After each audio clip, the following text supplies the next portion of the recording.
The doctor. Sarah waited outside the door of what she anticipated to be the last doctor visit of her husband's life.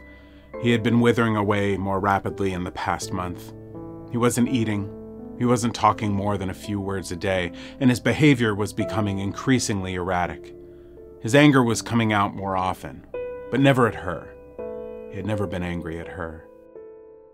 Unable to decipher the murmuring from the other side of the door, Sarah walked a few short steps to the window at the end of the hallway and checked on the girls outside. Morgan, the older of the two daughters, sat motionless on the tree swing, staring at her feet, while Lucy squatted near an anthill a few yards away. The girls were 4 years apart, with Morgan teetering on the cusp of womanhood, and because of their small age difference, they were friends on most days. As long as Morgan deemed the situation fair. Morgan became obsessed with the idea of fairness ever since her father fell ill. But nothing in this life is fair. Beyond the girls, beyond the swing set, beyond the red barn and the chicken coop and the rickety old Civil War-styled wooden fence Nicholas was so proud of, grew the corn. Or at least, what was left of the corn. The once saturated, rich, dark soil had become gray in color. It rejected water and nutrients, causing what few stalks grew in the deserted wasteland to rot from the bottom up and topple well before harvest. A few patches produced enough for roadside sales, but without the big stores buying in bulk, the Rollins would be dipping into the college fund again.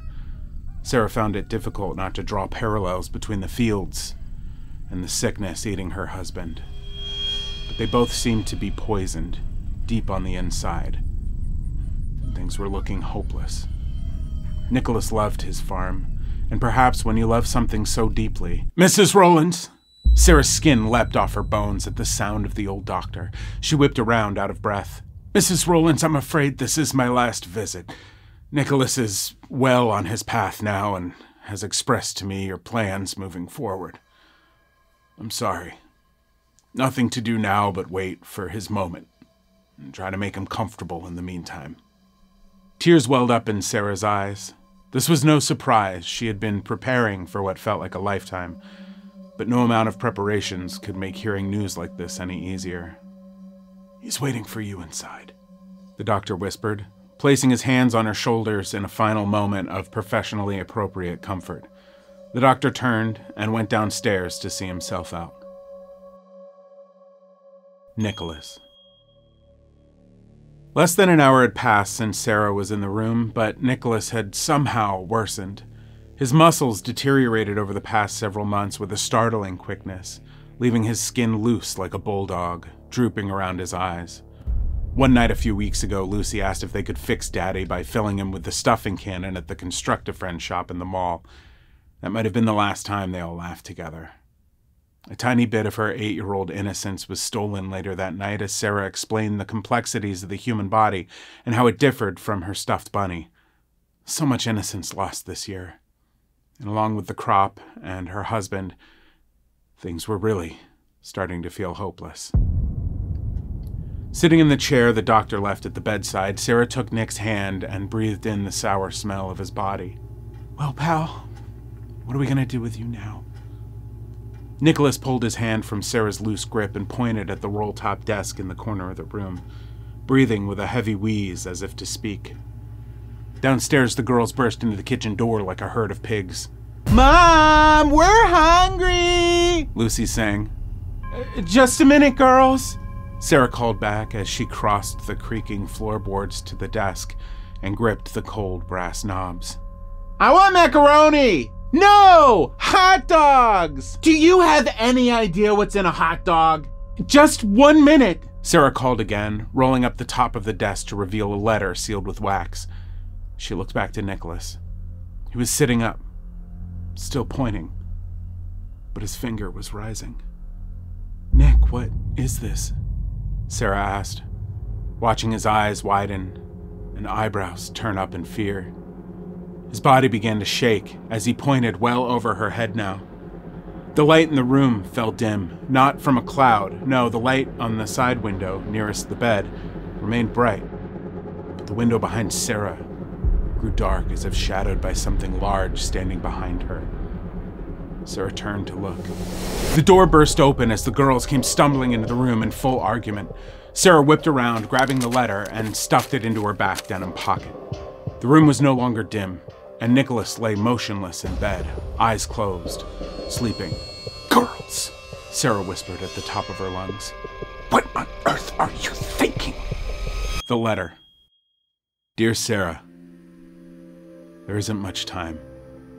If you're reading this, I'm at death's door, but it's far worse than you could ever imagine. I was desperate. We needed money. I swear to you, I wanted nothing but the best for you and the girls. I love you all so much. My muscles are sore. I'll be bedridden soon. Another letter for you is attached to my will in our safe. A love letter. But now's not the time. Right now, we need to save our family. And it has to happen tonight. The barn. After the girls were put to bed, Sarah followed the directions Nicholas laid out in the letter, which led her into the loft of the barn. She turned her back as moonlight began to glow through a small square window near the peak on the far wall. The moon rose fast. She had but moments. The horse dander and the hay particles thickened her breathing, and her head. It was rare for Sarah to be in the loft because of the headaches. She wasn't allergic to the horses nor the hay, but up here, maybe it was just too dense. Almost as sharp as one of Morgan's rebuttals, moonlight shot across the room like a flashlight in a cartoon mystery. The air must have been thick for a reason.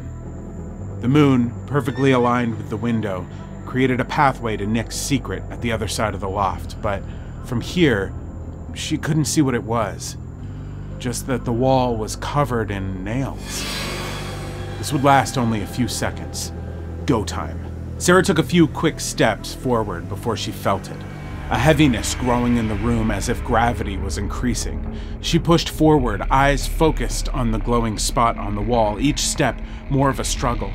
Sarah pushed forward, each step harder than the last. Her face drooped from the pressure of the loft, muscle and fat folding over her elbows and kneecaps, everything pulling down. Her brain throbbed, pounding at the inside of her skull, begging to get out. The floorboards creaked, her neck cracked, and her eyes focused hard on the narrowing beam of lunar light. Sarah's right foot crashed through the weak floorboard, skinning her shin raw and catching her knee in its bear-trap fangs. A muscle strained in her left quad, leaving her in a single-leg squat, and with the room still thickening, Sarah struggled to free herself and stand back upright. Eyes adjusting to the darkness outside the beam, Sarah reached around herself, desperate to find anything to help her out of the mouth of the floor. She found nothing. The boards wouldn't loosen. The moonlight waned, focused now on just one little nail. The answer. Too far to reach. With just seconds left, Sarah made a decision. If Nicholas said this was the only way, then it must get done. So with a deep breath, she pulled her leg out, shredding her skin like a tomato against a cheese grater, and dragged herself by the elbows to the wall as the moon rose out of sight and the room went dark. Secrets. Sarah's eyes adjusted to the darkness. Kneeling, with one finger on the flat, rigid head of the answer nail. She pulled it out to find the tip embedded in the start of a rope that had filled a perfect rope-sized hole in the wall. Pulling on the nail brought forth the end of the rope, but after about 2 feet, it stopped. Sarah pulled harder and found with a great amount of effort she could pull forth more rope, but weakened by the pressure in the room and her injured leg, she lost grip for just a moment, burning her hands as she held on for dear life. If the end of the rope went through that hole, it would all be over.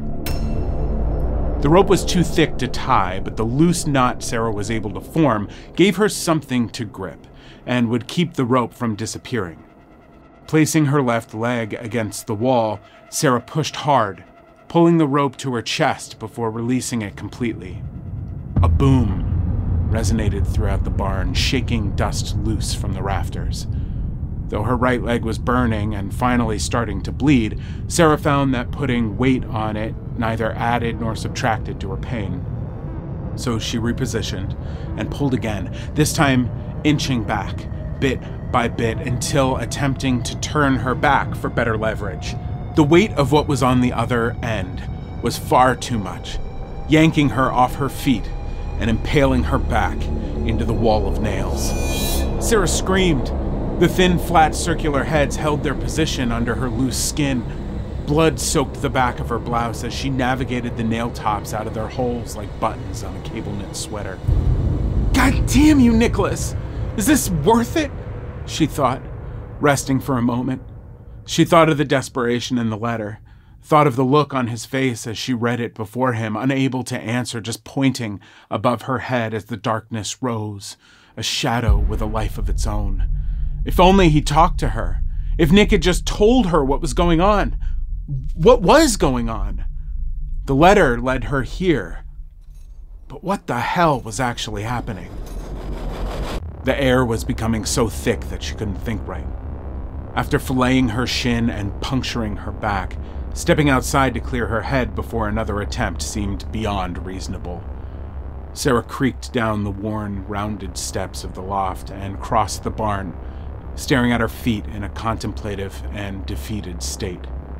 Which is the only reason she noticed the line of sawdust that had been blown away from the bottom edge of the wall behind the workbench. There was no way.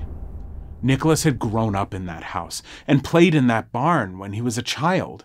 The Rollins farm had been passed down for 3 generations in his family, and not a single relative mentioned a secret passageway? Or maybe they had. Maybe Nicholas had kept secrets, after all. Passage.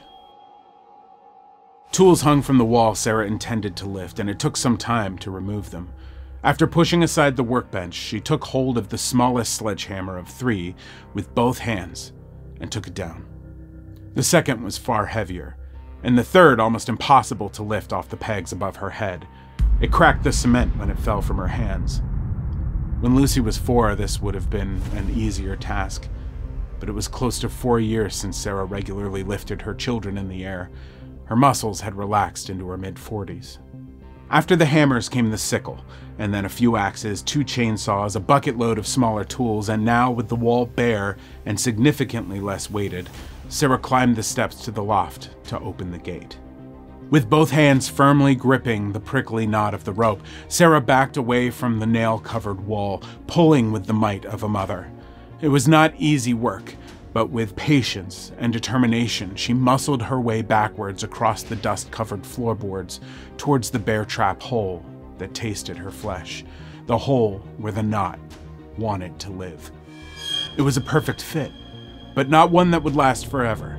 The floorboards creaked under the pressure of the rope. Gravity tempted the doorway to fall closed.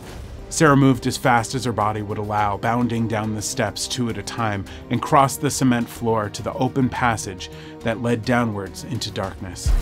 Sarah almost ran straight through, almost bounded down the stone steps into the mystery, lies, and secrets, but she was smarter than that. Daddy didn't raise no dummy. With one last grunt of focused power, Sarah shouldered the tool table into the opening as the wall came crashing down on top, splitting deep into the wood of the sturdy workbench and leaving plenty of room to crouch into the opening.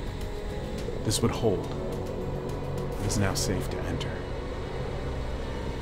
Sarah crouched, elbows to knees, heaving in buckets of stale air from the barn's ancient basement, staring into the darkness. Sure, anything that was this difficult to get to must be truly awful.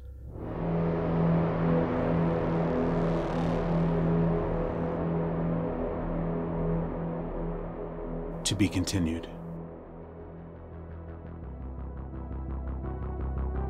Hey everybody, thanks so much for watching my new story today. Please subscribe and share the story around if you liked it. Haunting Season was created by me, Joshua Sterling Bragg, and is a joint production of Believe Limited and Matt Geelan. Haunting Season is executive produced by Patrick James Lynch with Ryan and Matt Geelan, with creative support from Cody Dugan, Jessica Richmond, Mel Forrest, and my wife Courtney Barber. Today's story was edited by Colby Crow, and the podcast was edited by Drama del Rosario using music made exclusively for the show by North Innsbruck. Check out Haunting Season on TikTok for daily doses of horror movie reviews and nightmare fuel, and thanks again to our sponsor, Nightmare Fuel, powered by AutoCrit. That's it for our show today, but remember, we're more likely to survive if we stick together. We'll see you next time.